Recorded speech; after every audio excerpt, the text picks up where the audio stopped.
be gathered together this evening with all of you to celebrate the opening of Wyoming's artist, Harry Jackson, and to offer this lecture on Harry Jackson and the abstract expressionist movement.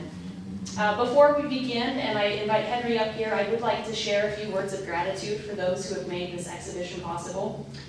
First, I would like to recognize the staff of the museum.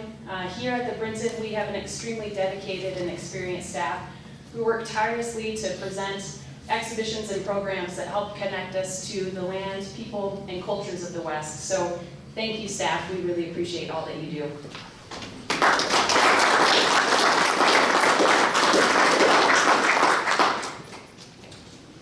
Next, I would like to express my gratitude for a number of entities who provide annual dedicated funding for exhibitions and programs that we can present here each season. And so I want to thank the Edmund T. Meredith Foundation, the Tucker Foundation, and the Wyoming Arts Council.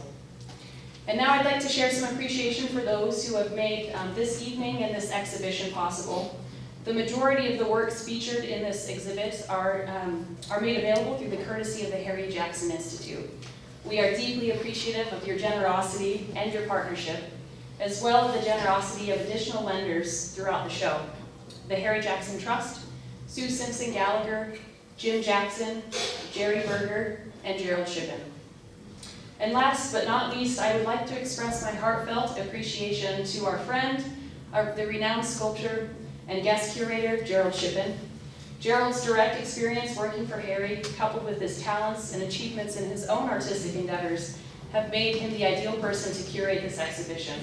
Gerald, thank you for sharing your expertise and your seamlessly unlimited recollections of life and working with the larger-than-life Harry Jackson. Gerald, I'm going to invite you to come forward to introduce our lecturer tonight. Sure.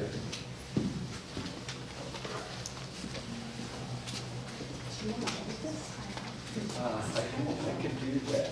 I really could. I might give you something to throw if I have to. So this is wonderful, actually. In 1976, I met Harry, and it was an unforgettable and life-changing event, really, for me.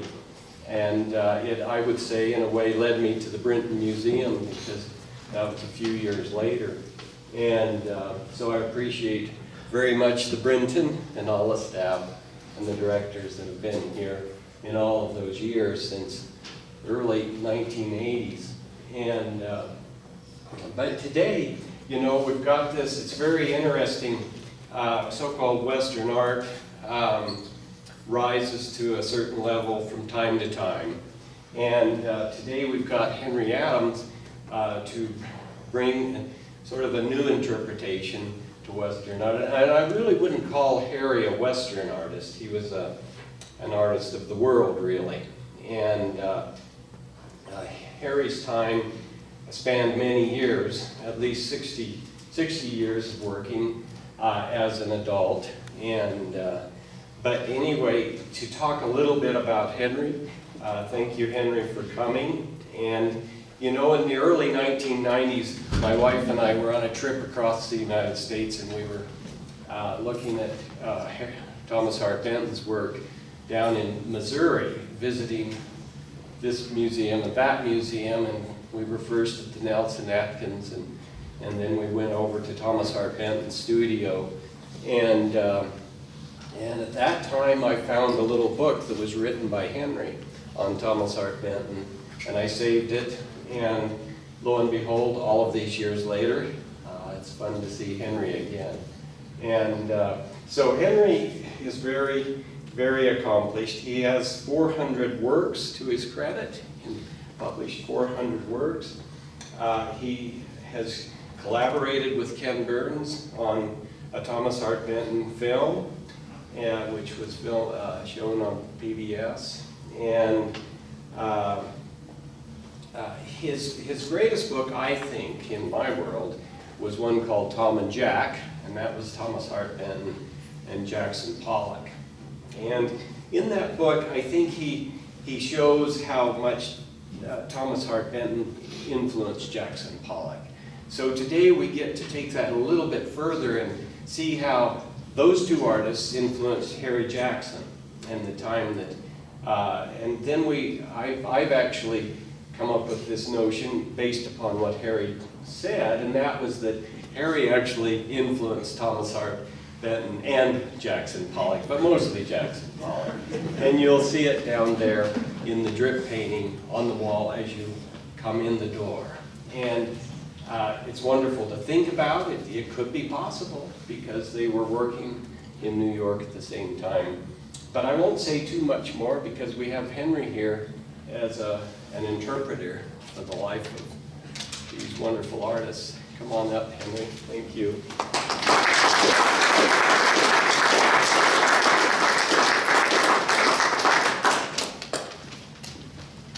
Thank you, Gerald, and I should just generally thank everyone who did this exhibition, which is quite amazing. And I last saw the Britain Museum before this new wing was built, and I have to say that it's quite transformed, and it's got an amazing collection of Western art, of American Indian art. It's really a world-class institution, and it's thrilling to be here. And I should also say that I'm going to try not to make too many mistakes, but I hope that Gerald Shippen and also Matt Jackson, who is sitting right here, who know more about Harry Jackson than anyone does, maybe can tell us some stories that have never been told before. Hilton Kramer, the art critic of the New York Times, once wrote that Harry Jackson pursued a career unlike that of anyone else in the world of American art. And this is certainly an understatement. The role that Harry embodied most fully was that of a cowboy artist. But unlike many cowboy artists who basically knew about cowboys from dime novels and Hollywood movies and television programs, Harry actually worked for a number of years as a cowboy on the range. And he also achieved not only art world, but popular success of a sort rarely achieved. The peak of his success came in the period from the late 1960s into the 1980s, when his sculpture of John Wayne was featured on the cover of Time magazine and later again on the cover of the Saturday Evening Post. During this period, he befriended John Wayne and became something of a popular celebrity in his own right. Indeed, in 1982, when Ronald Reagan was president, he met with Reagan in the Oval Office to present him with his sculpture of Old Sabertooth. And during his presidency, Reagan kept no less than 5 of Harry Jackson's sculptures in the Oval Office, clearly viewing them as the quintessential statement of a myth central to our American identity, the myth of the cowboy. Harry had some other personas as well, some of them seemingly in contradiction with each other. In the 1940s, he befriended Jackson Pollock and made abstract expressionist paintings both on his own and in partnership with Jackson Pollock. And during this period, he also performed as a folk singer and befriended Bob Dylan, whose portrait he painted and who mentioned Harry in his autobiography. So John Wayne, Ronald Reagan, Jackson Pollock, Bob Dylan, they seem to cover the extremes of American life, from Western cowboy to presidential authority, to the far-out craziness of modern art, and the rebellion against authority of the counterculture of the 1960s. Not surprisingly, Harry himself is a figure who's hard to characterize, either as a flaming radical or as a reactionary throwback to earlier times. Over the course of his career, Harry not only made remarkable sculptures and paintings, but as it were, acted out many of the principal mythic roles for men of his generation. For example, those of cowboy, of U.S. Marine, of cowboy artist, of abstract expressionist, of folk singer, of foundry master and bronze caster, of revivalist, of Renaissance artistic techniques, as businessman and entrepreneur, and as also to some extent as a writer and art historian. And as we'll see, one could easily greatly expand this list. Along with his achievement as an artist and sculptor, Harry was a figure whose colorful biography tells us a good deal about the mythic roles that captivated Americans of his generation. In attempting to make sense of all this, it's surely reasonable to start with Harry's biography, starting at the beginning. Harry was born in Chicago. His father seems to have dropped out of the picture quite early in his life, but his mother, Ellen, ran a restaurant near the Chicago stockyards. And her customers were mainly the cowboys who drove herds of cattle into the city. So Harry grew up with their stories and brag talk. And clearly, Harry identified with the myth of the cowboy at an early age. Here you're seeing him at the age of about 3 on horseback, and also at about the age of 6 or 7 with the cowboy hat and 6-shooter. Harry had difficulty with normal schoolwork, but the Harding Museum with paintings by Remington was located just across from the street from the school he attended. And he also took some private lessons in painting and attended classes at the Chicago Art Institute. He also had some curious hobbies. He assembled a collection of some 3,000 toy soldiers. So he was a bit compulsive even at an early age. Harry ran away from home more than once. Wait, what is going on? Here we go. But in 1938, at the age of 15, he ran away for good and hitchhiked to Cody, Wyoming, which he had apparently visited before. There he worked for a time at a lumber company at the Bradford Ranch and eventually made his way to the Pitchfork Ranch, which is a ranch of somewhere between 200,000 and 300,000 acres in size, which is nearly half the size of this state of Rhode Island. Somehow, sizes are a little bit different out here than in New England. Here's a photograph of Harry at that time at the age of 15.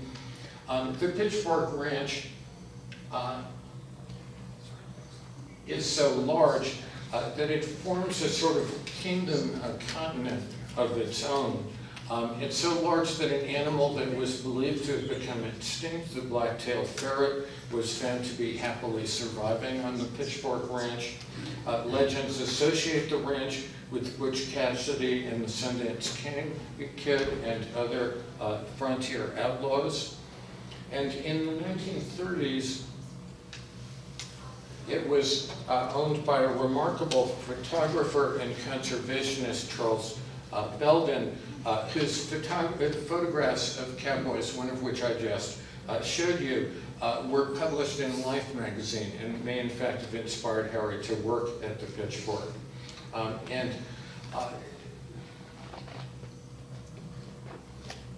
Here's another one of Belden's photographs. It captures both the ruggedness and the heroism of a cowboy's life with wonderful authenticity and in a fashion very similar to Harry's later sculpture. And during this period, Harry experienced the life of a working cowboy, basically herding cattle from the low ground in winter to the high ground in summer and back down again in the fall, helping nurse the calves when they were born in the spring, often on ground still covered with snow. And here's a photograph of Harry with some of the other cowboys on the Pitchfork Ranch. To say that Harry had a theory of art is perhaps not quite the way to express things, but from the beginning he had an instinct for art that was based on the notion that art shouldn't just be made in the studio based on photographs and models who were posing, but should be based on real-life experience and should be filled with emotional expression. While conducting his life as a cowboy, he made quick sketches such as this, these on the screen, some of which were actually made from the saddle. And while not very finished, often not quite perfectly accurate in their proportions, they're full of life and excitement. As I've mentioned, Harry received some early art training in Chicago, and in this period he also produced some paintings, such as this one of a cowboy roping a Mustang that was clearly made based on sketches that he had made in the saddle. And while a bit rough in execution, it has a wonderful sense of life and action. In this period, he also made paintings such as these two, one of a boxer, the other of a cowboy. In this period, Harry clearly already had ambitions to be an artist, although it's not quite clear whether his goal was to become a great painter or a magazine illustrator, and whether he was looking to Leonardo da Vinci or Frederick Remington as a model. But at this point, Harry made a remarkable jump from being a cowboy to being a Marine. In 1941, just after Pearl Harbor, Harry attempted to enlist. He was initially rejected, first for being underage and again for having a heart murmur, but was finally able to enlist as a Marine in December of 1942. And Harry's drawings of his time as a Marine form a remarkable body of work in their own right. And while some of them have been reproduced, they've never been systematically collected and published or exhibited. I think that would be a worthy project. Combat is terrifying, but most of the time in warfare is spent sitting around with nothing to do. And Harry filled up that time making remarkable drawings of his fellow soldiers, as well as sketches of his surroundings, including the beachhead of Tarawa as it looked from the invasion ship just before the landing was launched. And I think that his drawings capture war in a way quite different from 19th century battle paintings, in a way that was clearly very directly based on his own experience. Within months, Harry took part in one of the bloodiest battles of the war, the invasion of Tarawa. This was the first time the United States had attempted an amphibious invasion. And they didn't know how to do it, and nearly everything went slightly wrong, starting with the fact that the timing of the assault was wrong and wasn't at the right moment of the tide. And mistakes escalated from that moment on. Eventually the Americans won, but at the cost of over 1,000 dead and some 2,000 wounded, and the Japanese were massacred practically to the last man. Harry took part in the initial assault on the beachhead, and was not only wounded himself, but was standing beside a friend, Whitey Cronin, when his head was blown off by an artillery shell.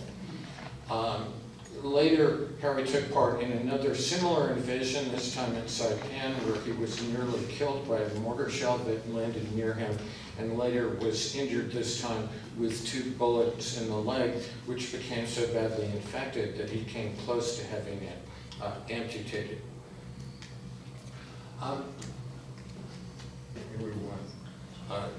Basically,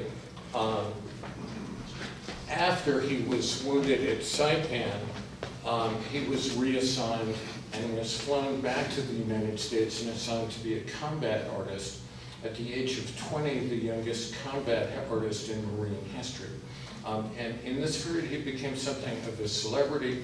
His artistic talent was recognized nationally, for example, by the famed illustrator Norman Rockwell. At this point, Harry tried to make paintings to express the horror of combat in an expressive way, which went beyond straightforward documentation. And he envisaged making a huge mural of the Marine victory in the Pacific, although the project never developed very far. In this period, he also took up a career as a radio announcer and was hired by Warner Brothers to narrate the neoclassic film To the Shores of Iwo Jima. Still determined to become an artist, he actually turned down a contract from CBS to work as a roving reporter and instead made his way to New York, where he arrived just as a new artistic movement, abstract expressionism, was starting there.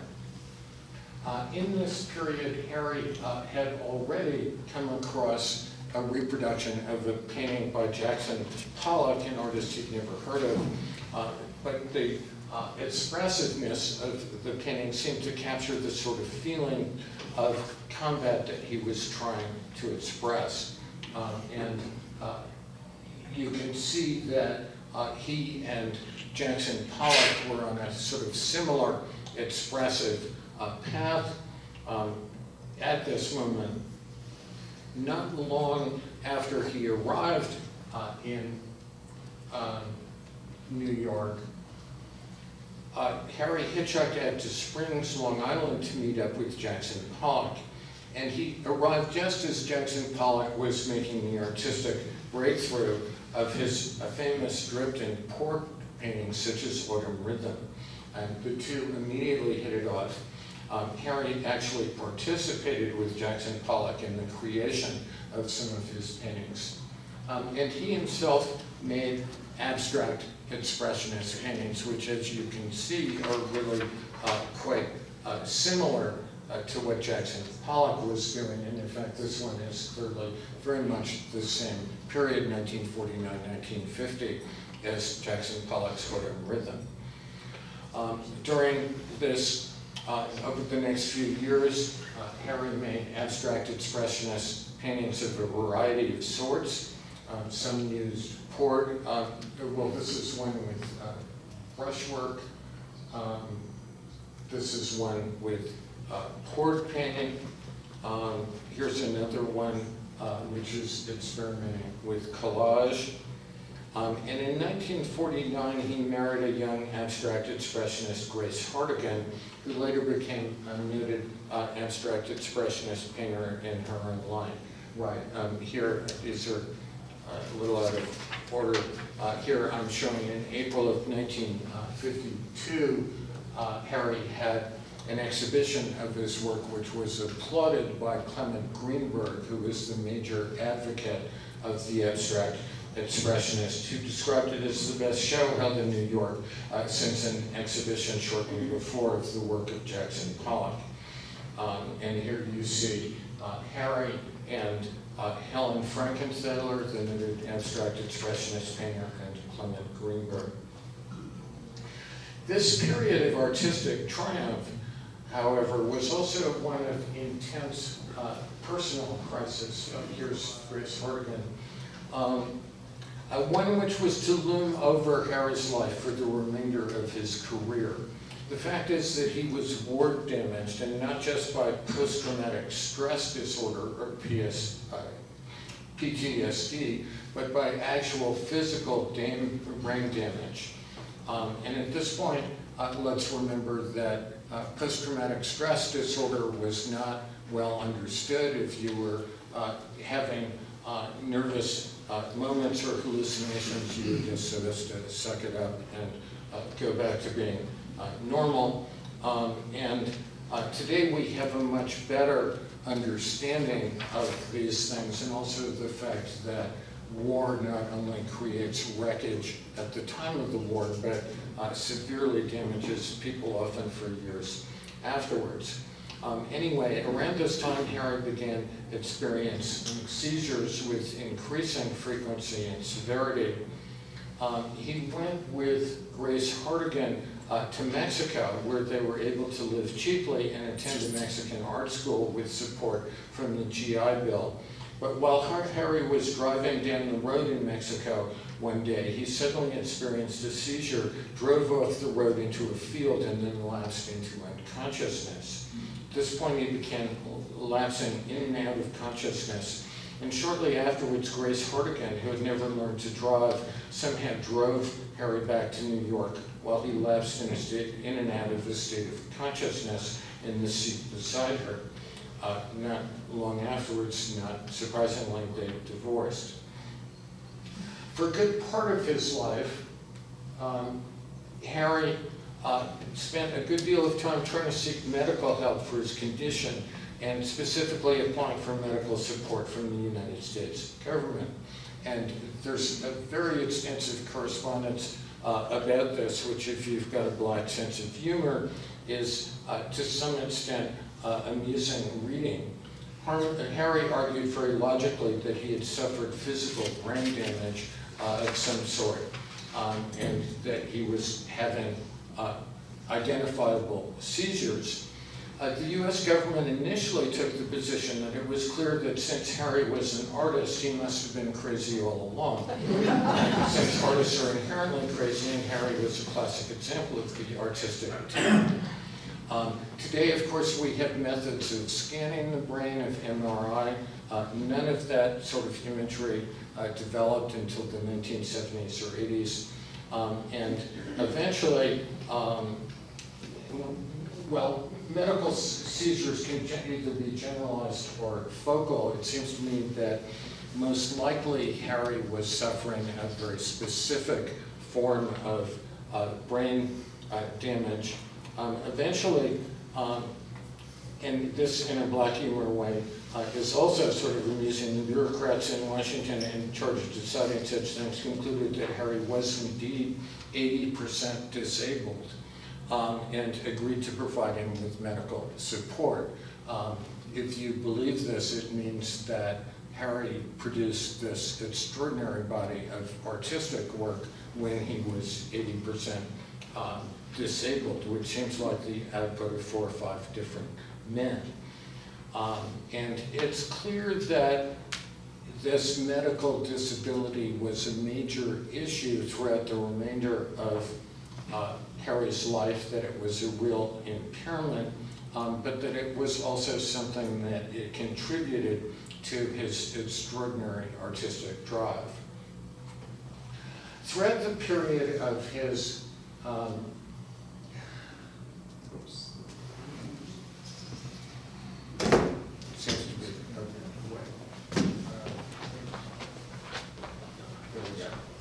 Throughout the period of his abstract expressionist paintings, Harry had also been supporting himself as a scene painter, painting opera sets and similar projects. And at this point, he went through a dramatic artistic shift, abandoning abstract expressionism and going back to representational painting, but with paintings on a very grand and heroic scale. This may have had something to do with the fact that he got a Fulbright to study in Italy. Anyway, in 1956, Harry made a life-size painting of an Italian bar, which he exhibited at the Martha Jackson Gallery in New York, along with 15 other paintings. And then in 1957, Harry made a walk through the Louvre with Robert Coe, who was then American ambassador to Denmark, and was a trustee of the Whitney Gallery of Western Art in Cody, Wyoming, which was then just being formed, now part of the Buffalo Bill Historical Center. They stopped in front of a huge painting by Gustave Courbet, one of the founding figures of modern art, a dark, somber painting of the burial at Ornois, which was one of the first paintings to turn away from academic subject matter and focus on the sobering actualities of actual modern life. While they stood in front of it, Harry proposed making a similarly grand painting of a cowboy burial, which would depict the world of the cowboy in a similar grand and tragic manner. And for 4 years, from 1959 to 1960, Harry worked on the cowboy burial painting, followed by a second painting equally large, the Stampede, which he worked on from 1960 to 1966. At this point, Harry married for a second time to Joan Hunt, and this is when he went back to playing up his cowboy persona. I couldn't find a photograph of it, but basically there was a story about him in Life magazine that showed him as a bull rider in Meeteetse, Wyoming. I don't think he was a very good bull rider. He got thrown off almost immediately. But anyway, it's a good example of Harry's willingness and fearlessness in trying just about anything, whether he knew how to do it or not.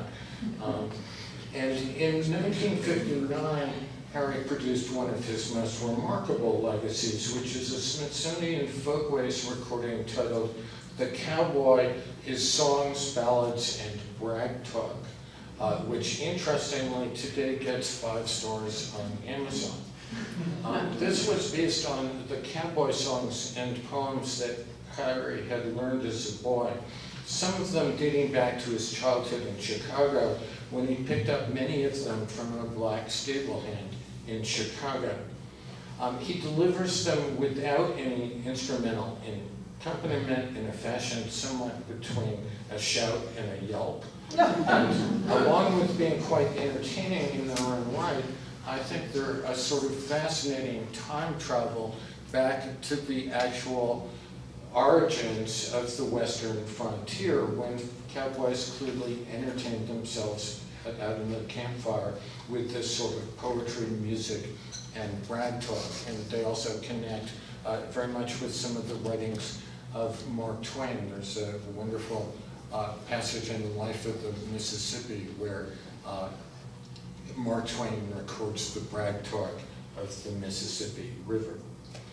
It's at this point that Harry befriended the folk singer Bob Dylan, painted his portrait. Harry's mentioned by Bob Dylan in his autobiography. In this period, he did indeed complete his painting of the cowboy burial, which is a sort of American counterpart of Courbet's funeral at Illinois.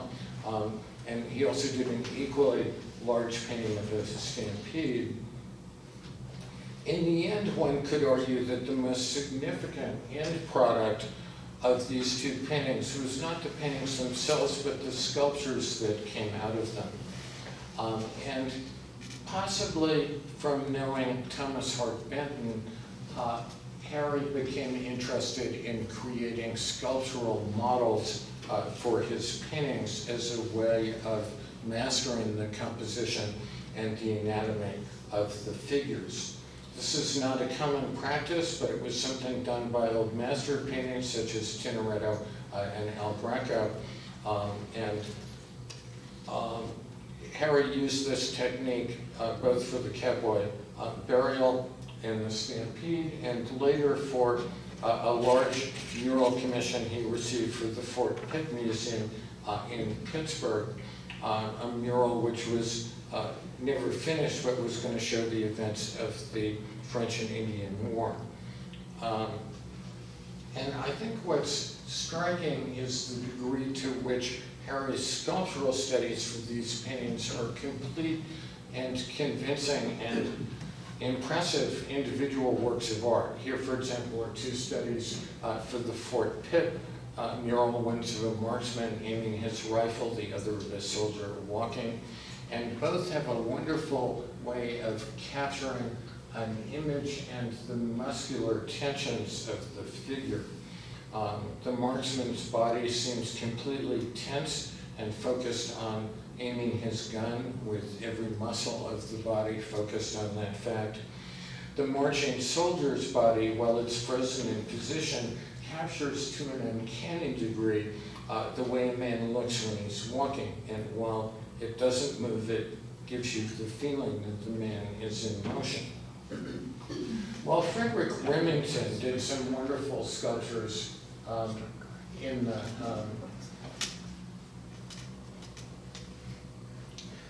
in the 1890s, and was followed by others in the decades just after that. By the 1960s, Western sculpture had pretty much died out, and interestingly, expert bronze casting had pretty much died out also. You couldn't get really fine bronze casting done in the United States. And this led Harry into essentially a whole new career as a bronze caster and foundry master and businessman. At this point, the one place you could get really remarkable bronze casting done was in Italy, where there were still foundries that preserved craft techniques that had changed very little since the time of the Italian Renaissance. Unlike bronze casting today, it was not very scientific, and it didn't depend on things like thermometers or chemical analysis or complicated equipment.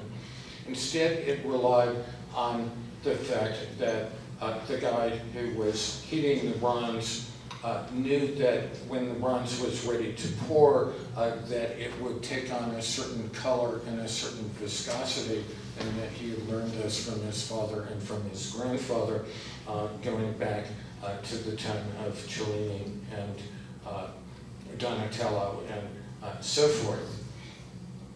Initially, Harry made use of a commercial Italian foundry, but when he discovered that they were making unauthorized casts and selling them on the side, he decided to set up his own shop and hired an extremely skilled Italian bronze caster, Franco Bertoni, to help him out, along with a whole crew of remarkably skilled craftsmen.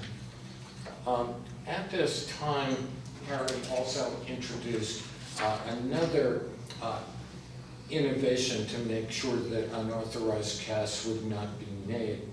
He established a business procedure that had never been practiced with bronze sculpture before.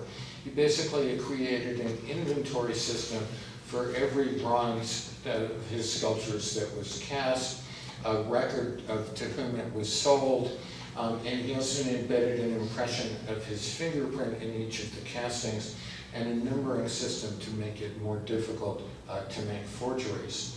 And this, of course, had immediate consequences from the business standpoint, because it meant that if you were buying a Harry Jackson bronze, that it was actually Harry Jackson. It also led to quite a notable contribution to the literature on art history. A book that Harry wrote on the lost wax process of bronze casting, that's the definitive work on the subject, and which is illustrated with photographs of every step in the creation of Harry's sculpture of a rider for the Pony Express.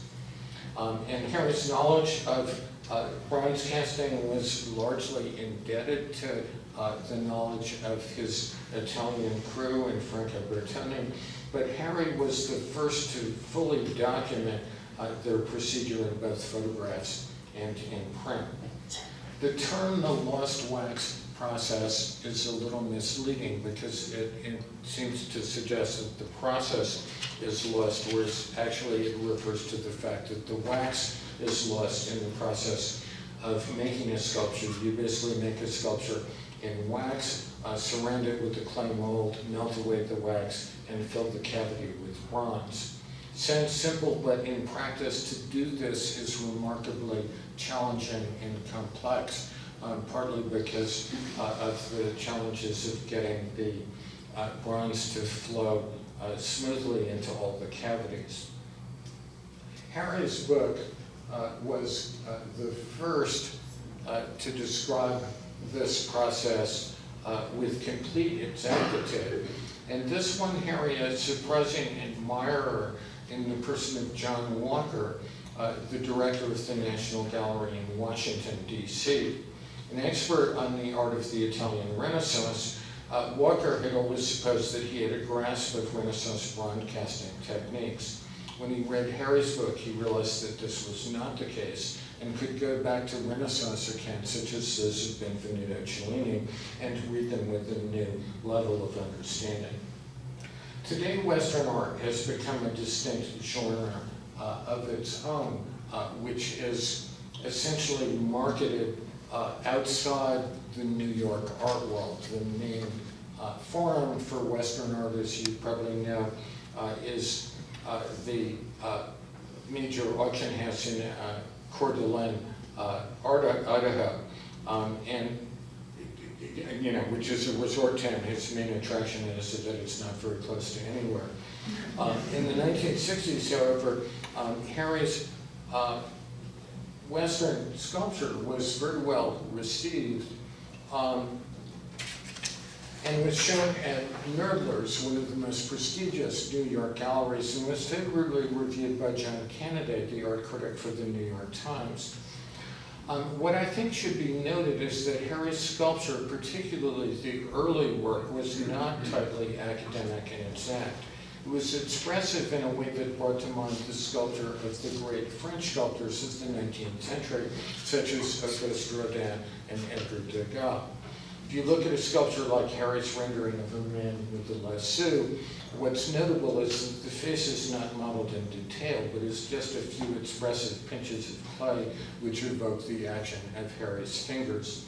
At the same time, to a remarkable degree, it captures the body movement of the figure.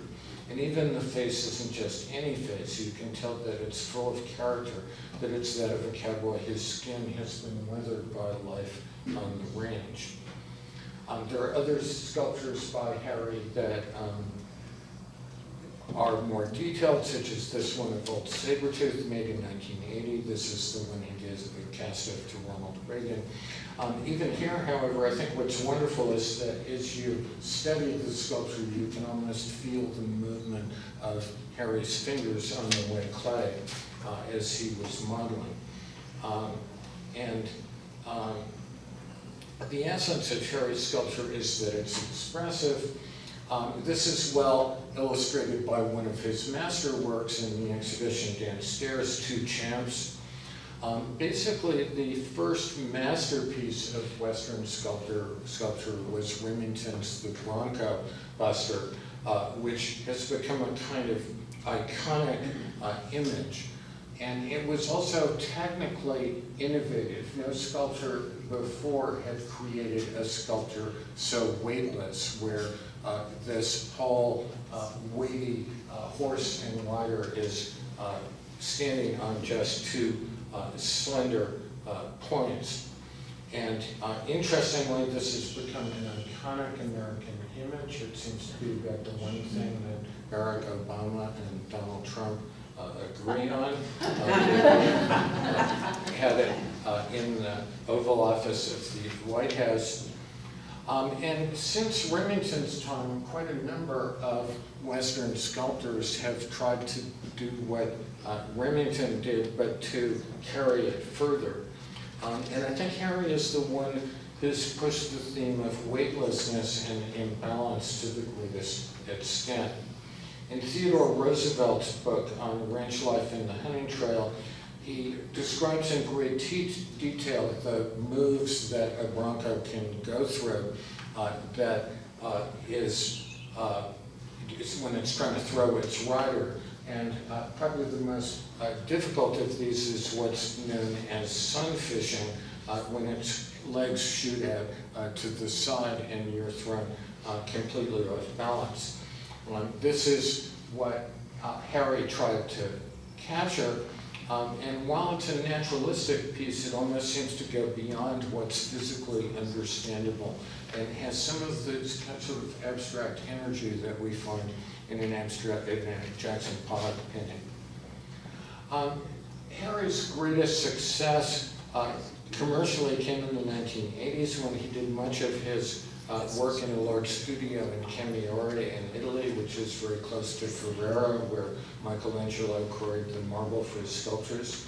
At this point, he ran a studio with about 25 assistants, not counting constant visitors and a good many volunteers who weren't paid. And in this period, the Western market was booming, and he had the help of Italian craftsmen whose knowledge had been handed down since the time of the Renaissance. In this period, Harry developed a family life. He married first Sarah Mason,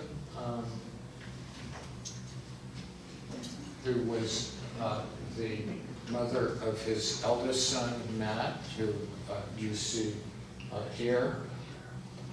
He then went on to marry Tina Lear, who was the daughter of Bill Lear, who's quite a fascinating entrepreneur, who started out with car radios. Then it occurred to him that radio waves could be used to navigate airplanes.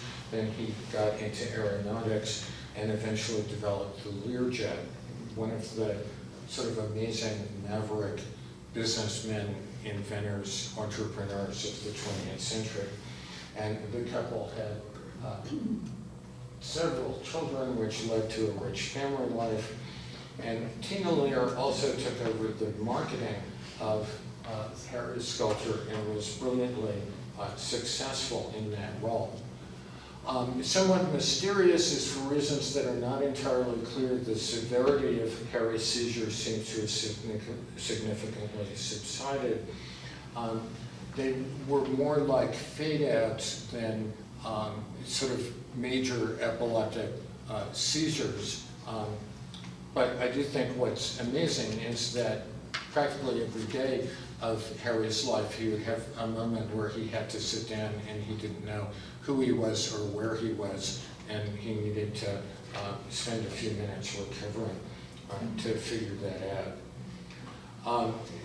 This is a period when collectors couldn't get enough of his work, and here you see Matt meeting with Ronald Reagan along with Harry Jackson. And I say that the whole etiquette of cowboy hats is fascinating to me as to whether you wear them indoors. In the other photo, Harry is wearing his hat, but he's tipping it in deference to Reagan, who's actually taking it off. I've mentioned that when Harry came to Italy, he did sort of take advantage of skills in Italian bronze casting, and I'm not going to try to explain this next step, which would probably lengthen this lecture by an hour or so, and also I would make a lot of mistakes. I think that Gerald Shippen can do it better, but basically Harry introduced a whole new technique to bronze casting, what's called ceramic shell casting, where rather than casting a sculpture in a massive mold, you do it with a very thin ceramic shell. There are temperature reasons why this makes it easier to pour the bronze. It produces a better cast, it's quicker, it's faster, it's cheaper. You can do it much more quickly. And one of the reasons Harry was a business success is that he was producing casts at about half the price of other people. In this period, Harry also made a very significant innovation in the practice of sculpture, or perhaps we should say that he went back to the practices of the world of classical Greece and Rome. He began painting his sculptures. We now know that in ancient times, the Greeks and Romans painted their sculpture with bright colors, but this color weathered off over the centuries, and the artists of the Italian Renaissance thought that classical sculpture was unpainted. Consequently, since the Italian Renaissance, we've become accustomed to sculpture that is in unpainted marble or bronze. To us today, the effect of colorfully painted sculpture is a bit jarring, though when sculptures such as the one on the right, a Greek sculpture, were placed high up on the pediment of a building, you can see that they would have been much more vibrant and visible and exciting to look at than when they were unpainted. And in fact, if we're familiar with American folk sculpture of the 19th century, such as cigar store Indians or ships' figureheads, they were also painted in bright colors to go with their setting. In the mid-1960s, Harry began painting his sculptures and issuing his casts in both painted and unpainted versions. As is typical of Harry, once he decided to do something, he didn't do it faintly. He painted his sculptures with very bright colors, which bring to mind the bright colors of pop art, which was just coming into vogue at the time. And figuring out how to do this painting was not simple, but it basically introduced a whole new set of creative opportunities. For one thing, it was a marketing opportunity. He could issue his sculpture in both painted and unpainted versions, giving sort of two different, unique versions of the same work. It also made it possible to issue examples of the cast painted in different ways. As you see here, it becomes a whole new abstract composition. In some of the paintings, it becomes almost an abstract expressionist painting, as in this painting it's a version of the Stampede, but Harry calls it the Cosmos, and it's an odd combination of a realistic Western sculpture and an abstract expressionist painting, very much in the mode of Jackson Pollock. And this also made it possible to do something that, to my knowledge, had never been done before in sculpture. Basically, in paintings like this one of Chief Waukesha, normally you have sculpture where the light and shade in the room, whatever it may be, is what determines the shadow on the sculpture. Here, Harry is painting the light and shade onto the sculpture and is creating a whole new artistic effect. The Chief is looking at the sunset. That's clearly symbolic, and you can see how this is kind of a moment of reflecting on the passage of an epoch of American Indian life, and there are hot colors on his face and the front of his body, and then intense blue shadows behind him. In the final phase of his career, Harry moved into still another mode of expression, which was that of making statues that are really big. And the most notable example of this is his over life-size statue of John Wayne, which was commissioned to stand in front of a bank in Los Angeles, which by a curious quirk of fate is now the Hustler building, the headquarters of the raunchy girly magazine, filled with lawyers who are trying to make it possible for the magazine to slip by the obscenity statutes. Making a piece this size presented a long series of technical challenges, and just for example, for the design of the armature, Harry consulted with an engineering team whose usual profession was the design of racing yachts. And to make a sailing boat that won't break apart and sink turns out to be a similar challenge to that of making a large bronze sculpture. And he also, I think he corrected, this was ceramic shell casting, or do you know that? It was a bunch of different stuff. Yeah. Anyway, making something so big is a major technical operation, and Matt, if you take him aside and give him a few drinks, will describe the delightful process of the piece was shipped by sea to New Orleans, then it was brought by truck to Los Angeles, going at about 15 miles an hour. And it was so large that it couldn't go under many of the highway bridges, so that they needed to do things like make enormous detours or take down gates or let all the air out of the tires so that it would just fit under the bridges. I think what is fascinating is that in this period, Harry was taking up a classic theme of Renaissance sculpture, that of the equestrian soldier, as represented. Here's a statue of Caglione by Verrocchio, the teacher of Leonardo, that's in Venice. There's another famous one in Padua, done by Donatello. What's striking is how Harry gave this ancient heroic theme a kind of immediacy. that most sculptors don't have. And by representing John Wayne, by representing the cowboy myth, he took this age-old theme and gave it a new kind of life and pertinency.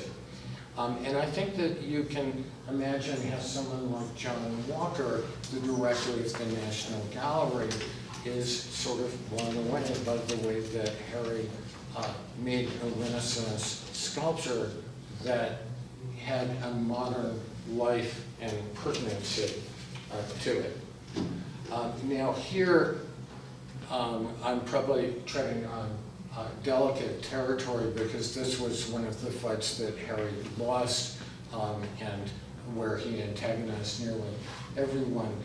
But Harry wanted to do two things to this sculpture that he wasn't allowed to do. One is that he initially painted it, and the city of Los Angeles decided that if it was painted, it was an advertising sign and not a sculpture. So they actually made him sandblast the paint off. I think this would be even more remarkable and lifelike and striking if it were painted. The other thing, which surely had an equal, if not greater number of zoning headaches, is that Harry wanted to put it on a revolving pedestal. I think that would have been rather marvelous because you both would have done a double take while driving by it, and also you would have seen the sculpture from all three sides. This is perhaps one of many examples of how Harry could be difficult and crazy, but there often was a kind of genius to his craziness that you wish people had listened to. Harry's other major large sculpture was Sacagawea, which they've got a version of at the Buffalo Bill History Center. There are lots of stories about this one here, which I'll probably be wise to skip, all the controversies. This is clearly based on Rodin's famous sculpture of Balzac. So again, I think you can see that Harry is not just an illustrator of paperback books, that he's someone who has deep ties with the art of the past and of figures like Rodin and figures of the Italian Renaissance. Harry, as usual, introduces some twists, both the use of color and also it's quite marvelous the way he combines the head of Sacagawea and her baby. Making a piece this large presented a number of technical challenges, and here we actually have a photograph of the armature, which again was figured out by a team of engineers in Sweden. Typically, Harry wanted to make the sculpture on a larger scale, and his dream was to create a 60-foot-high version which would stand on the island of Alcatraz in San Francisco Bay. And he even met at one point with the governor of California, Arnold Schwarzenegger, to try to persuade him to take up this wonderful idea. And of course, again, I think what's interesting is this idea has its element of subversiveness, because most of us probably remember that the Native Americans occupied Alcatraz at one point. I can't remember, early in the 1970s, I think. I'm bad about dates. And I'll stop here. I'd like to make it clear that there are whole aspects of Harry Jackson's life and art which I haven't even touched on. The careful research he did into weapons and paraphernalia for his historical sculptures, including his schemes for shipping them illegally into Italy. His late life fascination with gangsters, which became a whole new persona for him. The depth of his reading into books that are quite difficult, and the fact that he had an elaborate notation system for reading books like the Cantos of Ezra Pound. And finally, his late paintings, which some of them are quite remarkable. One of them is the figure being shot at, which is downstairs, but very strange and expressive paintings. And let me, well, I'm not intending to close with a blank screen. Here we are. I think it's interesting to think about the myth of the cowboy, its role in American life, and the way that Harry both expressed this myth and took on this myth, and also that it has many paradoxical aspects. As you probably know, a lot of the myth of the cowboy was developed by neurasthenic Easterners like Owen Wister, who came west to go to dude ranches to recover from their neurasthenia. It's a rich and fascinating myth, and I think that Harry, both in his art and in his life, embodies that and other related myths in a way that is remarkable and fascinating. So thank you all, and I don't know if anyone has questions.